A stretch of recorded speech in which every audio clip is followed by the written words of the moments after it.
Ladies and gentlemen, welcome back to Anime Court. In today's case, we have Thunder Cluck 44, who was paid $5 to answer the question, how strong is the final form of Gurren Lagann? Let's look at the evidence. But how strong exactly is it? And who can it defeat? Well, to understand that question, we need to know how powerful is the anti-spiral. Now, ladies and gentlemen of the jury, Mr. Cluck is using a classic technique where he's trying to explain one character by comparing them to another.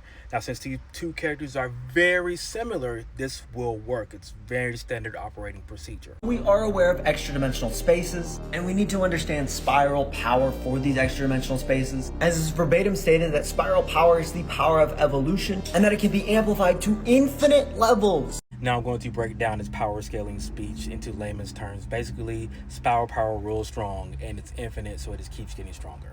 That's it. We do have confirmation that the anti-spiral exists on the 10th and the 11th dimension, meaning at bare minimum the anti-spiral is a high complex multiversal character.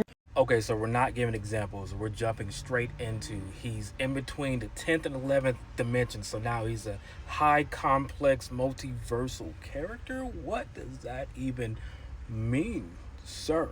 With the infinite level statement, you can actually get him up to high hyperversal. However, we are going to lowball for the sake of generosity. Let the record show that the court appreciates him for lowballing this one, I guess. Gurren Lagann is just blatantly relative to the anti-spiral. The two clashed and it forced the anti-spiral to actually try, meaning that the mighty mech would actually scale relative and be around high complex multiversal scale.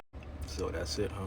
Ladies and gentlemen of the jury, I have to leave it in your hands as it is because unfortunately there's not much left.